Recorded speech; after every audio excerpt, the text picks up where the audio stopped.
ৰঙালী বিহুলৈ মাজত মাত্ৰ কেইটামান দিন বাকী।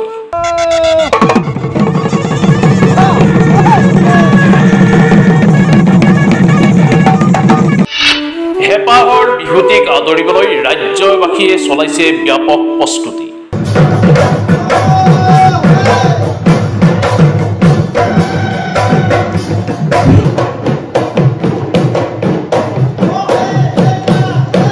বাপতি সাহোন ৰঙালী বিহুলৈ মাজত মাত্ৰ কেইটামান দিন বাকী। হেঁপাহৰ ৰঙালী বিহুটিক আদৰিবলৈ ৰাজ্যবাসীয়ে ব্যাপক প্ৰস্তুতি চলোৱাৰ সমান্তৰালভাৱে বিহুৰ কৰ্মশালাসমূহত ইউদুলি মুদুলিৰ পৰিৱেশে বিৰাজ কৰিছে।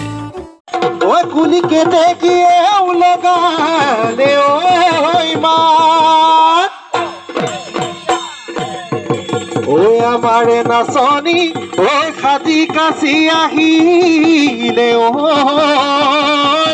ও তাতে নাই কি আগাত বিহুৰ অহাৰ উমান দি সকলোতে ফুলিছে কপৌ নাহৰ কেতেকী। ইফালে গাঁৱৰ জীয়ৰী বোৱাৰী সকলো এতিয়া ব্যস্ত হৈ পৰিছে তাঁতশালত বিহুৱান ৰুমাল আদিৰ ওপৰত।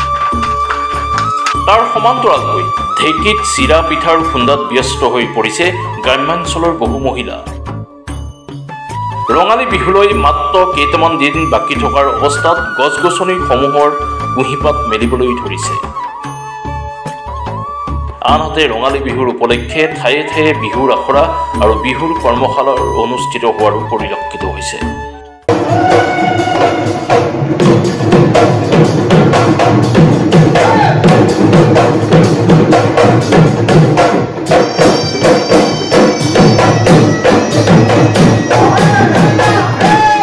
বিহুৰ সন্মিলনসমূহৰ অংশগ্ৰহণ কৰাৰ লগতে অসমীয়াৰ কৃষ্টি সংস্কৃতিৰ নতুন প্ৰজন্মক শুদ্ধভাৱে শিকোৱাৰ উদ্দেশ্যেৰে এই কৰ্মশালাসমূহত কণ কণ ল'ৰা ছোৱালীৰ পৰা যুৱক যুৱতীলৈকে বহুতে প্ৰশিক্ষণ লোৱাৰো পৰিলক্ষিত হয়।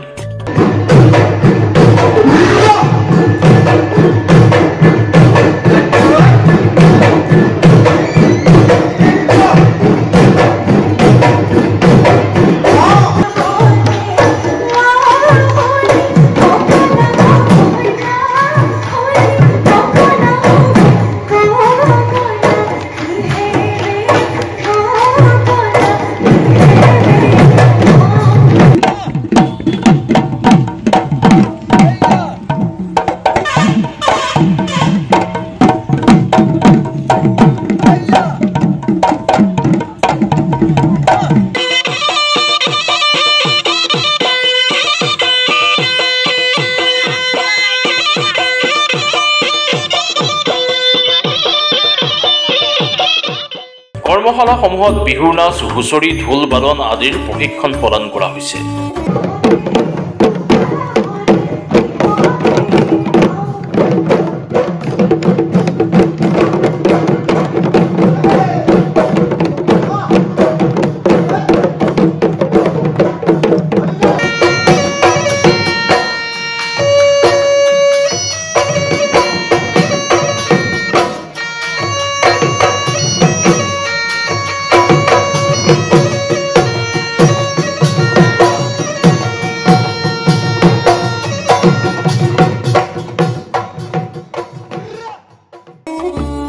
News Export Masmi News.